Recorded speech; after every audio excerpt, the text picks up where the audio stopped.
Price Lord. கிருபை நிறைந்த இயேசுவின் நாமத்தில் உங்களை வாழ்த்துகிறேன், வரவேற்கிறேன். ஆண்டவர் உங்களை ஆசீர்வதிப்பாராக. இந்த ஆறுதலும் மாறுதலும் நிகழ்ச்சி உங்களுக்கு ஆசீர்வாதமாக பிரயோஜனமாக இருக்கிறது என்று சொல்லி கர்த்தருக்குள் நம்புகிறேன். ஆண்டவர் உங்களை ஆசீர்வதிப்பாராக. உங்களுடைய ஜெப குறிப்புகள், ஜெப தேவைகள் இருக்குமானால் இதில் கொடுக்கப்படுகிற நம்பரை நீங்கள் காண்டாக்ட் செய்யுங்க. உங்களுக்காக ஜெபிக்க, ஆலோசனை கொடுக்க ஆயத்தமாக இருக்கிறோம். யூடியூப்பில் நீங்கள் பார்க்குறவங்க உங்களுடைய சஜஷனை, உங்களுடைய ஜெப குறிப்புகளை, கர்த்தரோடு கூட பேசின காரியத்தை நீங்கள் பதிவு செய்யும்படி அந்த கமெண்ட் செக்ஷனில் நீங்கள் கொடுக்கும்படி அன்போடு கேட்கிறேன். உங்களுக்கு பிரயோஜனமாக இருக்கும் என்று சொன்னால் நீங்கள் மற்றவருக்கும் ஷேர் பண்ணுங்கள். அனைவரோடு கூட அந்த வார்த்தையை நீங்கள் பதிவு செய்யுங்கள், அறிவிப்பு கொடுக்கும்படி அன்போடு நான் கேட்கிறேன். உங்கள் கர்த்தரை ஆசீர்வதிப்பாராக. நாம் கர்த்தருடைய வார்த்தைகள் நாம் தியானிக்க போகிறோம். இந்த நாட்களுக்கு தேவையான வார்த்தைகளை ஆண்டவர் உங்களுக்கு தருவாராக. ஜெபிப்போம். அன்பு நிறைந்த பரலோக பிதாவே, இயேசுவின் நாமத்தில் ஜெபிக்கிறேன். நல்ல நேரத்தில் வார்த்தைக்காக நாங்கள் இருக்கிறோம். உடைய வார்த்தை மூலமாக எங்களோடு கூட பேசி எங்களை ஆசீர்வதிப்பீராக. இந்த நேரம் எங்களை பலப்படுத்துகிற நேரமாய், ஆசீர்வதிக்கிற நேரமாய், எங்கள் குழப்பங்கள், சந்தேகங்கள் மாறுகிற நேரமாய் கர்த்தர் மாற்றும். வார்த்தை பிரசங்கித்து கொண்டிருக்கும் போது விடுதலை உண்டாகட்டும். ஒவ்வொரு குடும்பத்தில் தேவ பிரசன்னம் வெளிப்படுவதாக என்று சொல்லி ஜெபிக்கிறேன். இயேசுவின் நாமத்தில் ஜெபிக்கிறேன் எங்கள் நல்ல பிதாவே. ஆமேன், ஆமேன். கர்த்தருடைய நாமத்துக்கு மகிமை உண்டாவதாக. நாம் செய்திக்கு ஆதாரமாக ஒரு பகுதியை நாம் தியானிப்போம்.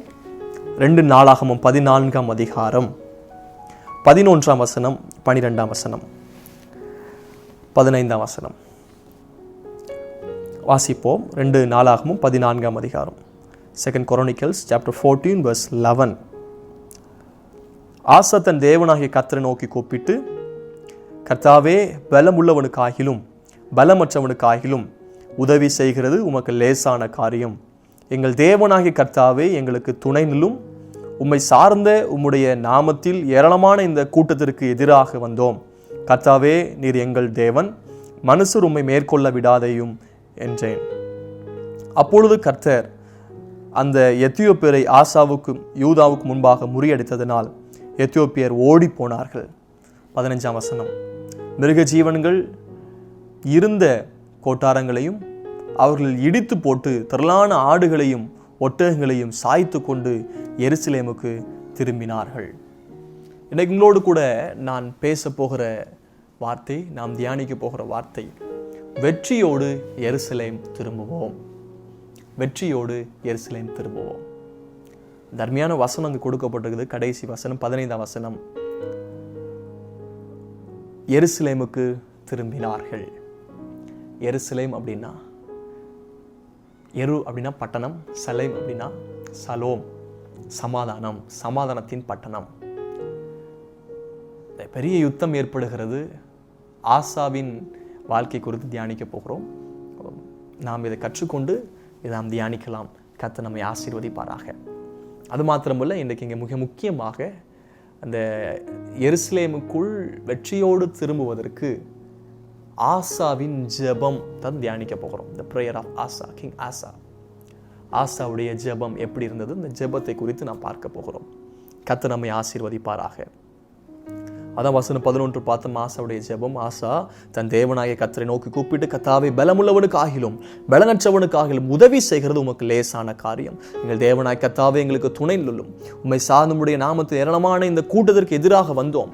கர்த்தாவே, நீர் எங்கள் தேவன், மனுஷன் உம்மை மேற்கொள்ள விடாதேயும் என்றான். இந்த ஆசா, இப்போ இந்த ஆசா யார் அப்படின்னு சொல்லி பார்த்தோம்னா, 14ஆம் அதிகாரம் 1ஆம் வசனத்தை பாருங்க. அபியா தன் பிதாக்களோடு நித்திரை அடைந்த பின் அவனை தாவீது நகரத்தில் அடக்கம் பண்ணினார்கள். அவன் ஸ்தானத்திலே அவன் குமாரனாகிய ஆசா ராஜாவானான். இவனுடைய நாட்களில் தேசம் 10 வருஷம் மட்டும் அமெரிக்கையாய் இருந்தது. ஆசா யார் அப்படின்னா, அபியா ராஜாவுடைய மகன். இந்த அபியா ராஜா பிதாக்களோட நித்திரை அடைஞ்சார் அப்படின்னா, மரித்து போய் அவர் அடக்கம் பண்ணிட்டாங்க. அப்போ அந்த ராஜாவுடைய பதவியில் அடுத்தது அதனுடைய மகன் ஆசா ராஜாவாய் வந்தார். இப்போ இந்த அபியா யார் அப்படின்னா,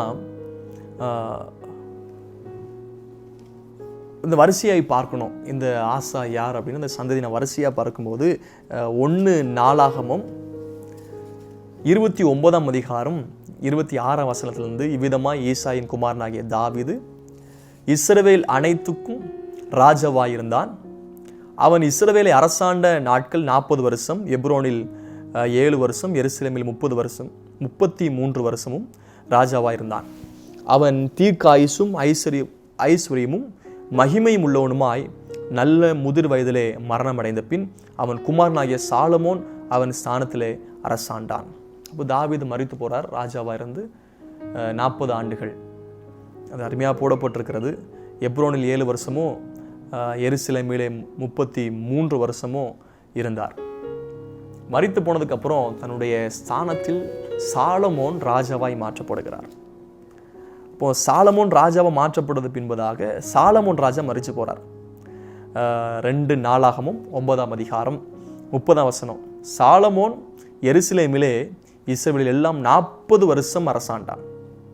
தாவீது 40 வருஷம் அரசாண்டார்.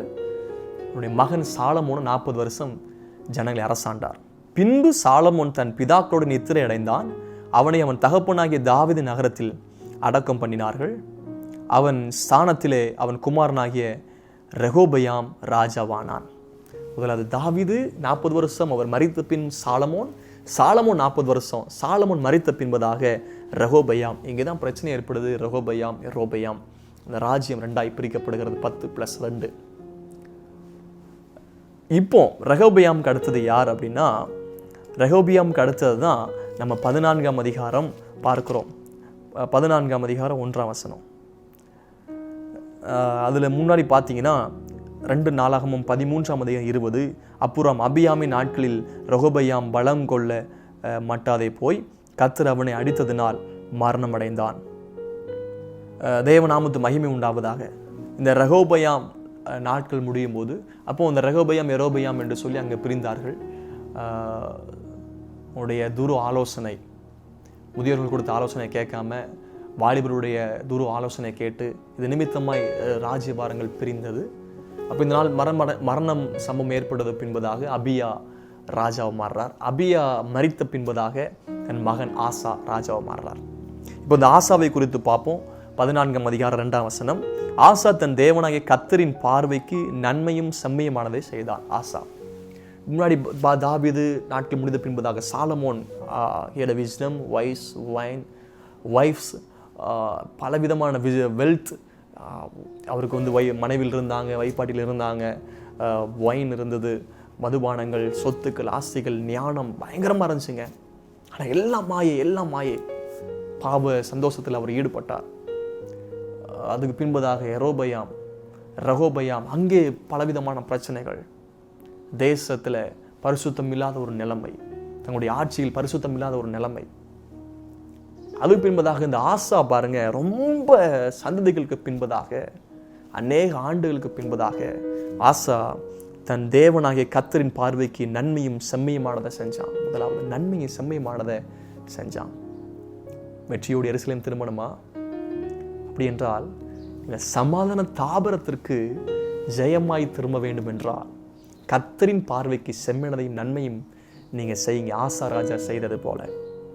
அடுத்த 3ஆம் வசனம். அந்நிய தேவர்களின் பலிபீடங்களை மேடைகளையும் அகற்றி சிலைகளை உடைத்து விக்கிரக தோப்புகளை வெட்டி, விக்கிரகங்களை ஒழிக்கிறாரு, மேடையில் அகற்றாரு, சிலைகளை உடைக்கிறாரு, விக்கிரக தோப்பெல்லாம் வெட்டுறாரு. அந்நிய தேவர்களின் பலிபீடங்கள் எல்லாம் முறியடிச்சு போடுறார். 4ஆம் வசனம்.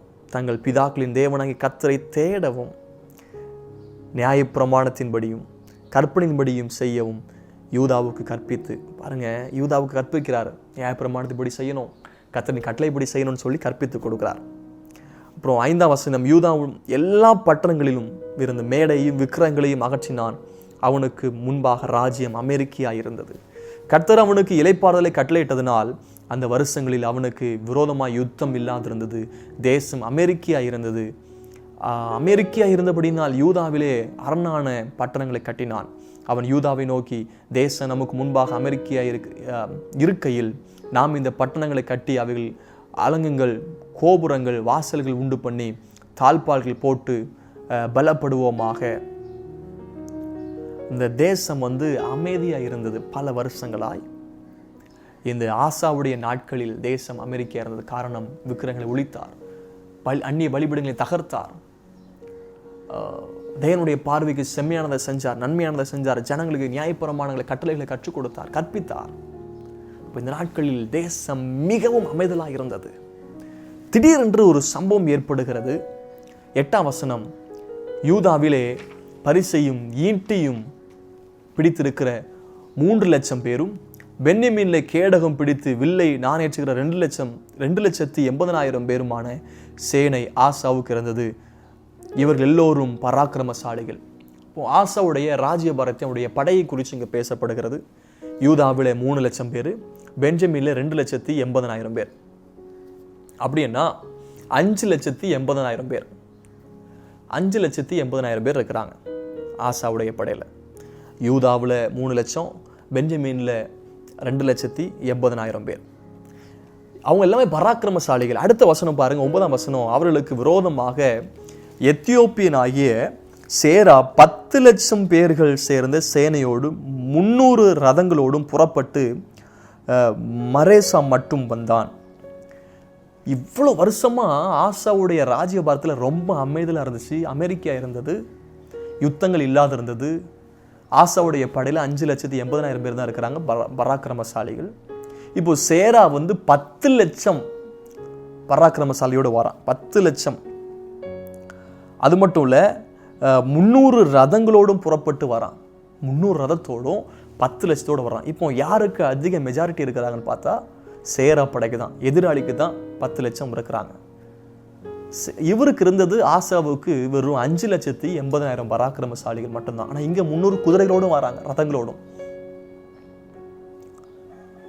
இப்போ ஆசா என்ன பண்றாரு அப்படின்னா, அந்த நேரத்தில் அப்பொழுது ஆசா அவனுக்கு எதிராக புறப்பட்டான்.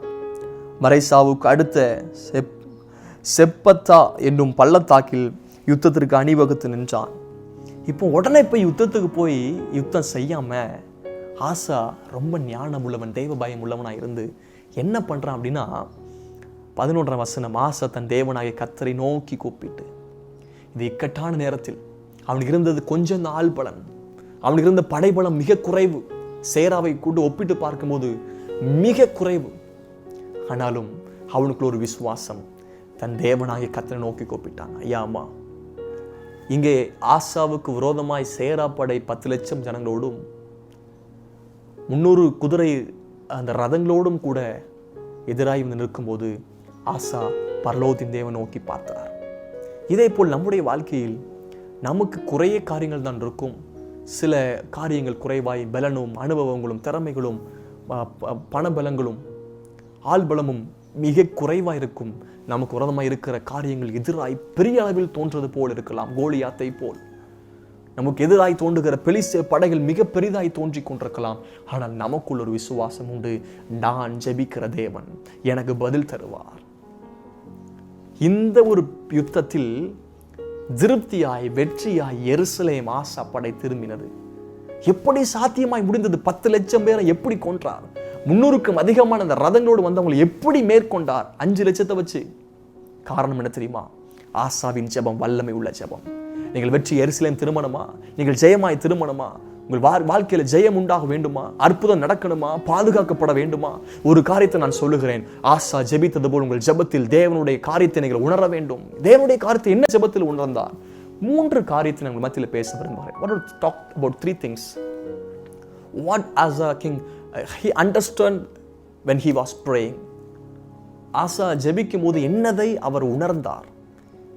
You must understand 3 things which is very very important that நம்ம ஜெபத்தில் உணரக்கூடிய மிக முக்கியமான காரியங்கள். ஒன்று, ஆசா தன் தேவனாகிய கர்த்தரை நோக்கி கூப்பிட்டு, இக்கட்டு பிரச்சனை வரும்போது நீ கர்த்தரை நோக்கி கூப்பிடுங்க. அதான் நம்ம செய்ய மாட்டேங்கிறோம். கர்த்தரை தேடி பாருங்க, ஜெபிச்சு பாருங்க. நம்ம சொல்றோம் மூளையால முடியாத முழங்கால முடியும், அதை மட்டும் நம்ம செஞ்சு சொல்லிட்டே இருக்கிறோம். ஆனால் இன்னைக்கு இந்த புட் இன் டு பிராக்டிஸ், அதை நீங்க செய்முறைக்குள்ள கொண்டு வாங்க. இது வரைக்கும் பேசி ஜெபம் பண்ணுங்க ஜெபான் பேசிட்டு இப்போ ஜெபிக்க ஆரம்பிங்க. தேவை பெருகி கொண்டிருக்கிறது. ஜெபத்தின் தேவை அதிகமாய் தேவை. தேசத்திற்கு, உலக நாடுகளுக்கு ஜெபம் தேவை. Please rice up your prayer. பரலோகத்தின் தேவன் நோக்கி யாபேஸ் உயர்வதற்கு காரணம் என்ன தெரியுமா? யாபேஸ் தன் சகோதரனை பார்க்க கனம் பெற்றான். யாபேஸ் பிறக்கும்போது துக்கம் என்று சொல்லி பேர் அவனுக்கு. ஆனால் பரலோகத்தின் தேவன் நோக்கி, இஸ்ரவேல் தேவன் நோக்கி ஜெபம் பண்ணினார். அந்த ஜெபம் யாபேசுடைய எல்லையை விரிவாக்கினது. தீங்கு துக்கப்படுவதை விலக்கி காத்தது. கர்த்தருடைய கரம் யாபேஸ் மேல் இருந்தது. கர்த்தர் யாபேசை ஆசீர்வதித்தார். காரணம் என்ன தெரியுமா? ஜெபம். பரலோகத்தின் தேவன் நோக்கி ஜெபித்தார். எலியா பலிபீடத்தில் அக்கினி இறக்கின காரணம் என்ன தெரியுமா? தேவனாகி கர்த்தரை நோக்கி ஜெபம் பண்ணினார். அநேகருடைய வாழ்க்கையில் உயர்வுக்கு காரணம், ஜெயத்துக்கு காரணம் ஜெபம். தாவீது யுத்தத்துக்கு போற முன்பதாக தேவன் நோக்கி ஜெபிக்கிறார். நான் போகலாமா? ஆசா ஜெபிக்கும் போது எப்படி ஜெபிக்கிறார் பாருங்க. கர்த்தாவே, பலமுள்ளவனுக்காகிலும் பலனற்றவனுக்காகிலும் உதவி செய்கிறது உமக்கு லேசான காரியம். இதுக்கு தேவங்களோடு கூட பேசுகிற வார்த்தை. ஜெபத்தில் அறிக்கை பண்ணுங்க. என்ன அறிக்கை பண்ணும் தெரியுமா? கர்த்தரின் பலத்தை உணர்ந்து அதை அறிக்கை பண்ணுங்க. ஆசா கர்த்தருடைய பலத்தை உணர்ந்தான். பலம் உள்ளவனுக்காகிலும் பலனற்றவனுக்காகிலும் உதவி செய்வது லேசான காரியம். அவர் God is a God who strengthens. அவர் நம்மை பலப்படுத்துகிறவர். கர்த்தர் தம்முடைய ஜனத்துக்கு பலன் கொடுத்து சத்துவம் இல்லாதவங்களுக்கு சத்துவத்தை பெருக பண்ணுகிற கர்த்தர். கர்த்தர் தம்முடைய ஜனத்துக்கு பலன் கொடுப்பார். சமாதானம் அவர்களை ஆசீர்வதிக்கிற கர்த்தர். கர்த்தருக்கு காத்திருக்கிற புதிய பலனை பெற்றுக் கொள்வார்கள். என்னை பலப்படுத்துகிற கிறிஸ்துவினால எல்லாவற்றையும் செய்ய எனக்கு பலன் உண்டு. கர்த்தருடைய நாமமே அல்லாமல் நீங்கள் பார்த்து அறிந்திருக்கிற இவனை பலப்படுத்தினது கர்த்தருடைய நாமமே பலப்படுத்தக்கூடியது. பரிசுத்த ஆவியிடத்தில் வரும்போது நீங்கள் பலன் அடைவீர்கள். நேக நாட்களாய் சப்பானியாய் முடவனாய் இருந்து அலங்கார வாசம் முன்பதாக இருந்தார். பேதுரு யோவானை பார்த்து வலது கை பிடித்து இயேசுவின் அசனாக இயேசுவின் நாமத்தில் எழுந்து நட, அவன் கால்களும் கரடுகளும் பலன் கொண்டது என்று சொல்லி பார்க்கிறோம். ஜெப வேலையாக 9 மணி நேரம் பலன் கொடுக்கிற நேரம். இயேசுவின் நாமம் பலன் கொடுக்கிற நேரம். பரிசுத்த ஆவியானவர் பலன் கொடுக்கிற தேவன். அவர் சொல்றார், பொண்ணும் வெளியே எங்கிட்ட இல்லை, எங்கிட்ட இருக்கிறதை தருகிறோம். என்ன இருந்தது? பேதுருட்டையும் யோவான்ட்டையும் பரிசுத்த ஆவியின் அபிஷேகம். அப்போ நம்முடைய ஜெபத்தில் நாம் மிக முக்கியமாய் உணரக்கூடிய காரியம், நான் யாரிடத்தில் ஜெபிக்கிறேன், whom I am praying, he is a God who has the power. He is omnipotent of God. அவர் வல்லமை நிறைந்தவர், சர்வ வல்லமை நிறைந்தவர். இயேசு கிறிஸ்து ஊழியம் செய்யும் நேரத்தில் அவருடைய வல்லமை 3 விதங்கள்ல அதிகமாய் வெளிப்பட 4 பகுதியில் வெளிப்பட்டது. Jesus power over the nature. இயற்கைக்கு அப்பாற்பட்ட அற்புதங்கள், காரியங்களை கர்த்தர் செய்தார். இயற்கைக்கு மேல் கர்த்தருடைய வல்லமை வெளிப்பட்டது. Jesus power over demon. பிசாசினால் பாதிக்கப்பட்டிருந்தவர்கள், பிசாசின் ஆவிக்கு விரோதமாய் கர்த்தருடைய வல்லமை வெளிப்பட்டது. Jesus power over death. மரணத்துக்கு மேல் கர்த்தருடைய வல்லமை வெளிப்பட்டது. Jesus power over disease. வியாதிக்கு மேல் கர்த்தருடைய வல்லமை வெளிப்பட்டது. நான் சொல்ல முடியும், நாம் ஆராதிக்கிற ஆண்டவர், நான் பிரசங்கிக்கிற ஆண்டவர் பலப்படுத்துகிறவர். நம்முடைய ஜெபத்தில் பலத்தை உணர்வோம். நம்முடைய ஜெபம் பலன் உள்ளது. நீதிமான் செய்யும் ஊக்கமான வேண்டுதல் மிகவும் பலன் உள்ளது என்று சொல்லி நாம் யாக்கோபு நிருபத்தில் பார்க்கிறோமே. நீதிமான் செய்யும் ஊக்கமான வேண்டுதல் அது மிகவும் பலன் உள்ளது. பலம் உள்ளவனுக்காகிலும் பலனற்றவனுக்காகிலும் உதவி செய்வது லேசான காரியம். இருக்கிற பலத்தோட போனான் உன் கூட இருக்கிறேன். பலங்கொண்டு திடமனமாயிரு. பலப்படுத்துகிறவர். மோசேயுடைய பலன் குறுகி போகவில்லை. காளைப்புடைய கண் பார்வை குறுகி போகவில்லை. பலன் அந்த முதிர்வதில் கேட்கிற எனக்கு அந்த மலைநாட்டை தாரும். Strength to overcome the inferiority complex. தாழ்வு மனப்பான்மையை மேற்கொள்கிற பலன். Strength to overcome sickness. பலவீனத்தை மேற்கொள்கிற பலன். Strength to overcome the depression. மன அழுத்தத்தை மேற்கொள்கிற பலன். இந்த வார்த்தை கேட்டுக் கொண்டிருக்கும் போதே உங்களுக்குள் தெய்வீக பலன் வெளிப்படுவதாக. போராட்டத்தை மேற்கொள்கிற பலன், சோதனை மேற்கொள்கிற பலன், இச்சையை மேற்கொள்கிற பலன், காண்டாமிருகத்துக்கு ஒத்த பலனை கொடுக்கிற கர்த்தர். தேவன் பலப்படுத்துகிறவர். யுத்தத்திற்கு என்னை பலத்தால் இடைக்கட்டி என்று சொல்லி தாவீது சொல்லுகிறார். என்னை பலப்படுத்துகிற கிறிஸ்துவினாலே எல்லாவற்றையும் செய்ய எனக்கு பலன் உண்டு. I can do everything the Christ whom strengthen me. பலப்படுத்துகிற கிறிஸ்து. முதலாவது, he understood the power of God. நமக்கு தேவனுடைய வல்லமை குறித்து நமக்கு அறிவு வேணுங்க. சும்மா படிப்பது மட்டுமல்ல, ஏதோ பாடல்கள் பாடிட்டு போவது மட்டும் இல்லை. உண்மையாய் சொல்ல முடியும், நம்முடைய ஜெபத்தில் வல்லமை இருக்கிறது. சிறிய ஜெபம் பண்ணாலும் வல்லம் இறங்கணும். எலியா சின்ன ஜெபம் பண்ணாரு, பலிபீடத்தில் அக்கினி இறங்கினது.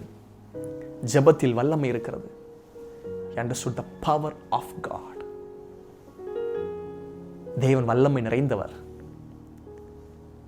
செங்கடலை பிரித்தவர், யோர்தானை பிரித்தவர், எரிகோவை உடைத்தவர், வனாந்தரத்தில் நடத்தினவர். பார்க்க ஆசையா நம்முடைய வல்லமையும் மகிமையும் கண்டேன் என்று சொல்லி தாவீது சொல்றார். அவர் வல்லமை நிறைந்தவர். ஆசா ஒரு காரியத்தை உணர்ந்தார். ஆண்டவரே, என்கிட்ட இருக்கிற 5,80,000 பராக்கிரமசாலிகளுடைய பலன் அல்ல, இவர்களை நான் நம்பவில்லை, ரட்சிக்கிறதற்கு குதிரை விருதா என்று சொல்லி நாம் பார்க்கிறோம். சங்கீதம் 33ஆம் சங்கீதத்தில் சிலர் குதிரையில் குதிரை ரதங்களை குறித்து மேன்மை பாராட்டுவாங்க, எல்லாம் முறிஞ்சு விடுவாங்க. நான் இந்த கர்த்தருடைய நாமத்தை குறித்து மேன்மை பாராட்டுவேன், நான் எழுந்து நிமிர்ந்து நிற்பேன். அப்போ ஆசா தன்னோடு இருக்கிற படை வீரர்களையும் ரதங்களையும் குதிரைகளையும் குறித்து அவன் நம்பிக்கை வைக்காமல் பரலோகத்தின் தேவனை நோக்கி நம்பிக்கை வைத்தான். அதான் பார்க்கிறோம். தாவே, பலமுள்ளவனுக்காகிலும் பலனற்றவனுக்காகிலும் உதவி செய்வது நமக்கு லேசான காரியம். Very simple thing for your Lord to strengthen. He understand the power of God.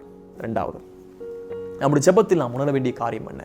எருசலேம் வெற்றியாய் திரும்ப வேண்டும் என்றால் இரண்டாவது செய்ய வேண்டிய காரியம், எங்கள் தேவனாய் கர்த்தாவே எங்களுக்கு துணை நில்லும். ஆசா சொல்றார், ஆண்டவரே, சேரா 10 லட்சம் ஜனத்தோடு வந்திருக்கிறான், 300 ரதத்தோடு வந்திருக்கிறான், ஆனால் எங்களுக்கு 5,80,000 பேர் தான் இருக்கிறோம். இது எனக்கு துணை அல்லப்பா, நீர் எங்களுக்கு துணை நில்லும், நீர் எங்களுக்கு துணை நில்லும். யாக்கோபு என்னும் சிறு பூச்சியே, இஸ்ரவேலின் சிறு கூட்டமே, ஒன்றுக்கும் பயப்படாதே, நான் உனக்கு துணை நிற்கிறேன். கர்த்தர், பயப்படாதே, நான் உனக்கு துணை நிற்கிறேன். ஆண்டவர் யார் தெரியுமா? துணை நிற்கிறவர், ஸ்டாண்ட் பையா நிற்கிறவர், பக்க பலமா இருக்கிறவர், உங்களோடு கூட இருக்கிறவர், சகல நாட்களும் உங்களோடு கூட இருக்கிறவர், திக்கற்றவராய் விடேன் என்று சொன்ன கர்த்தர், பூமியின் கடைசி பரிந்தம் கூட இருக்கிறவர், எங்கே 2-3 பேர் நாமத்தின் நிமித்தமாய் கூட இருக்கிறீங்க அங்கே இருக்கிறேன் என்று சொன்னவர், துதிகள் மத்தியில் வாசம் பண்ணுகிறவர், தேவன் கூட இருக்கிறவர். ஜெபிக்க நேரத்தில் அவன் கூட இருக்கிறார். என்ன தெரியுமா? தேவனுடைய பிரசன்னத்தை உணர்ந்தான். அப்படி என்றால் இந்த நேரத்தில் கர்த்தர் என் கூட இருக்கிறார். நாம் பயந்து போய் பூட்டி போட்ட கதவுக்குள் இருந்தாலும் கர்த்தர் என் கூட இருக்கிறார். ஒன்றுமே இல்லாத நிலைமையில் நான் இருந்து கொண்டிருந்தாலும் கர்த்தர் என் கூட இருக்கிறார். மரணங்களின் பள்ளத்தாக்கு நடுவில் கர்த்தர் என் கூட இருக்கிறார். அமர்ந்த தண்ணீரும் பசு புல்வெளிகளிலும் கர்த்தர் என் கூட இருக்கிறார். தேவன் என் கூட இருக்கிற கர்த்தர். நான் தேவனுடைய பிரசன்னத்தை உணர்ந்தான். சமூகத்தை நாடுங்க. ஒன்று நான் கேட்டேன், அதையே நாடுவேன். தேவனுடைய சமூகத்தை நாடுங்கள். He understood the presence of God. அவன் தேவனுடைய சமூகத்தை உணர்ந்தான். முதலாவது, he understood the power of God. இரண்டாவது, he understood the presence of God. தேவனுடைய பிரசன்னத்தை உணருங்கள். நம்முடைய ஆண்டவர் யார் தெரியுமா? சர்வ வியாபி. சமீபத்துக்கு மாத்திரமல்ல, தூரத்துக்கும் அவர் தேவனா இருக்கிறார். எங்க இருந்தாலும் கர்த்தரோடு கூட இருப்பார். தேவனோடு கூட இருக்கிறார், பட்சத்தில் இருக்கிறார். கர்த்தர் உங்கள் பட்சத்தில் இருந்தார், யார் ஒரு நம்ம நிற்க முடியும்? கர்த்தர் மாத்திரம் நம்முடைய பட்சத்தில் இராவிட்டால் அவருடைய கோபத்தினால் நம்முடைய உயிரோடு விழுங்கி இருப்பார்கள். தேவன் நம்முடைய பட்சத்தில் இருக்கிறார், ஒருவரும் எதிர்த்து நிற்க முடியாது. தேவனுடைய பட்சத்தில் இருந்தால் நமக்கு விரோதமாக நிற்பவன் யார் என்று சொல்லி நாம் ரோமர்ல பார்க்கிறோம். கர்த்தர் நம்மோடு கூட இருக்கிறார். ஜெபத்தில் உணருங்க, தேவனுடைய பிரசன்னத்தை உணருங்கள், தேவனுடைய சமூகத்தை உணருங்கள்.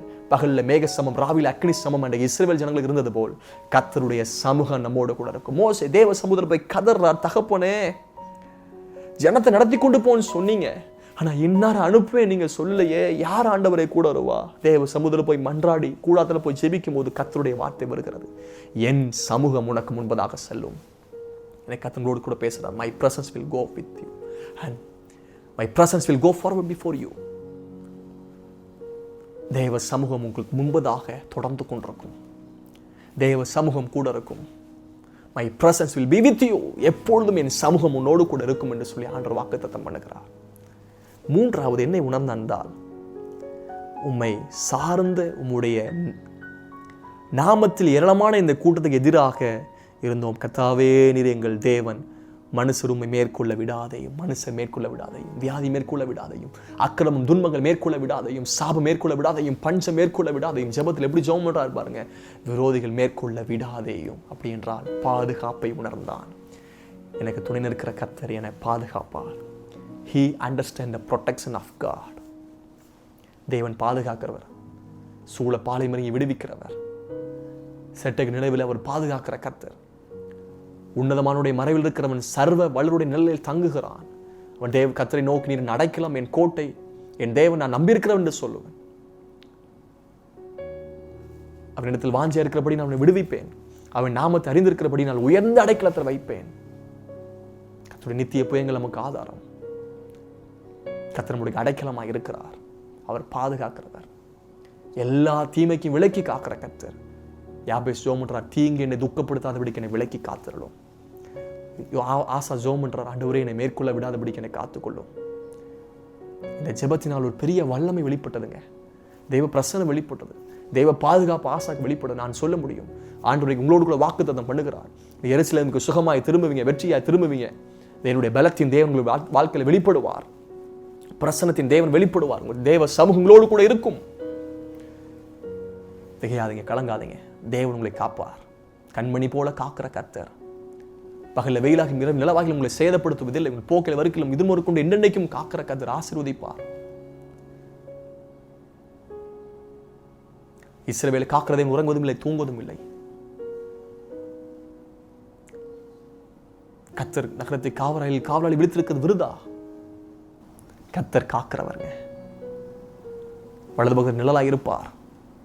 கர்த்தர் காப்பார், காக்கிற கர்த்தர். 3 காரியத்தின் மத்தியில் நான் பேசினேன். Power of God, presence of God and protection of God. தேவனுடைய வல்லமையை உணர்ந்தான், தேவனுடைய பிரசன்னத்தை உணர்ந்தான், தேவனுடைய பாதுகாப்பை உணர்ந்தான். இந்த ஜெபத்தை முடிச்சதுக்கு அப்புறம் பார்த்தீங்கன்னா, அப்பொழுது கர்த்தர் அந்த எத்தியோப்பியரை ஆசாவுக்கும் யூதாவுக்கும் முன்பதாக முறியடித்ததினால் எத்தியோப்பியர் ஓடி போனார்கள். கேராவின் பட்டணங்கள் எல்லாம் முறியடித்தார்கள். கர்த்தரால் அவர்களுக்கு பயங்கரமாய் உண்டாயிற்று. அந்த பட்டணங்கள் எல்லாம் கொள்ளையிட்டார்கள். அவைகளில் கொள்ளை மிகுதியாய் அகப்பட்டது. இதெல்லாம் முடிச்சுட்டு ஆடுகளையும் ஒட்டங்களையும் சாய்த்து கொண்டு எருசலேமுக்கு திரும்பினார்கள். எருசலேமுக்கு திரும்பினார்கள். இந்த வார்த்தையை கேட்டுக்கொண்டிருக்கிற அன்பு சகோதர சகோதரிகளே, ஒரு ஆசா ராஜா கர்த்தரின் பார்வைக்கு செம்மையானதை செஞ்சார். விக்கிரகங்கள் எல்லாம் அகற்றினார். நியாயப்பிரமாணங்கள் எல்லாம் கற்பித்து கொடுத்தார். தன்னுடைய முற்பிதாக்கள் செய்யாத காரியங்களை தேவனுடைய பார்வைக்கு முன்பதாக நன்மையை செம்மையானதை செஞ்சார். தேசம் அமெரிக்கா இருந்தது. பல ஆண்டுகள் கழித்து பின்பதாக யுத்தம் ஏற்பட்டது. இந்த யுத்தத்தின் நடுவில், இக்கட்டின் நடுவில் பரலோகத்தின் தேவன் நோக்கி ஜெபம் பண்ணினார். இன்றைக்கு நாம் ஜெபிக்கிற நேரத்தில் வந்திருக்கிறோம். அதிகமாய் ஜெபம் தேவை. குடும்பமாய் அதிகமாய் ஜெபிக்க ஆரம்பித்திருக்கிறாங்க. மழை இல்லாதபடிக்கு தேசத்தை, வானத்தை அடைத்து தேசத்தை அழிப்பதற்கு வெட்டுகளில் அனுப்பி கொள்ளை நோய்களை அனுப்பும் போது என் நாமம் தரிக்கப்பட்ட என் ஜனங்கள் தங்களை தாழ்த்தி ஜெபம் பண்ணி உடைய முகத்தை தேடி உடைய பொல்லாத வழியில் விட்டு திரும்பினால் அப்பொழுது உடைய பாவத்தை மன்னித்து தேசத்துக்கு சேமத்தை கொடுப்பேன் என்று சொல்லப்பட்டிருக்கிறதே. ஆசா தேவன் நோக்கி தேடினது போல் நாம் தேடுவோம். ஆனால் ஆசாவுடைய முடிவை பார்க்கும்போது ஆசாவுடைய காலில் வியாதி கொண்டு அவன் மரண நாள் மட்டும் கர்த்தரை தேடாமல் பரிகாரியை தேடினான். அந்த கொடூரமான வியாதி வந்தபோது டாக்டர்ஸையே தேடி தேடி போயிட்டு இருந்தான். இது முன்பதாக யுத்தத்தில் ஜெயம் பெறுவதற்கு கர்த்தரை தேடினது போல் என்னுடைய வாழ்க்கையில் வியாதி வந்தபோது தேடலை. நம்முடைய ஜெபத்தில் பலத்தை உணரணும், பிரசன்னத்தை உணரணும், பாதுகாப்பை உணரணும், இது குடும்பத்திலையும் உணரணும். கர்த்தர் அப்படித்தான் இருக்கிறார். அதே சமயத்தில் எல்லா விதத்திலையும் கர்த்தரை தேடுவோம். அவர்தான் நிரந்தர பரிகாரி. ஆசாவுடைய வாழ்க்கையில் ஆரம்பத்தில் ஜெயத்தையும் பாதுகாப்பையும் உணர்ந்தான். அந்த முடிவில் தேவனுடைய பலத்தை, தேவனுடைய பிரசன்னத்தை, தேவனுடைய பாதுகாப்பை ஆசா வாழ்க்கையில் உணரவில்லை. வெற்றியோடு எருசலேம் திருமணமா? பலத்தையும் கர்த்தருடைய பிரசன்னத்தையும் கர்த்தருடைய பாதுகாப்பையும் எப்பொழுதும் வாழ்க்கையில் உணருங்கள். அந்த தேவன் உங்களை ஆசீர்வதிப்பார். அன்பு தகப்பனே, இயேசுவின் நாமத்தில் ஜெபிக்கிறேன். ஆசா தன்னுடைய வாழ்க்கையில் பெரிய யுத்தம் ஏற்பட்ட போது தன்னிடத்தில் கொஞ்சம் படம் தான் இருந்தாங்க. ஆனால் 10 லட்சத்துக்கும் அதிகமான ஜனங்கள் வந்து நிற்கும்போது உம்மை நோக்கி பார்த்து ஜெபித்தார். இந்த ஜெபத்தின் விளைவாக அற்புதம் நடந்ததப்பா. எழுப்புதல் ஏற்பட்டது. சுகமாய் சந்தோஷமாய் வெற்றியோடு எருசலேம் திரும்பினார். அதே போல ஒரு வெற்றியோடு சுகத்தோடு நிம்மதியோடு கிருபையோடு பலத்தோடு இவர்கள் வெற்றியோடு திரும்புவார்களாக என்று சொல்லி ஜெபிக்கிறேன். இந்த வார்த்தை கேட்ட ஒவ்வொருடைய வாழ்க்கையில் அனுக்கிரகம் பெருகட்டும், வெற்றி பெருகட்டும், ஆசீர்வாதம் பெருகட்டும். ஆண்டவரே, ஆசை ஜெபித்தது போல தேவனுடைய பலன் பெருகட்டும், தேவனுடைய சமூகம் உங்கள் வாழ்க்கையில் தொடரட்டும், தேவனுடைய பாதுகாப்பு எப்பொழுதும் கூட இருக்கட்டும். மனப்பூர்வமாய் ஆசீர்வதிக்கிறேன். இயேசுவின் வல்லமையுள்ள நாமத்தில் ஜெபிக்கிறேன் நல்ல பிதாவே. ஆமென், ஆமென். God bless you. God be with you. Thank you so much. Praise the Lord.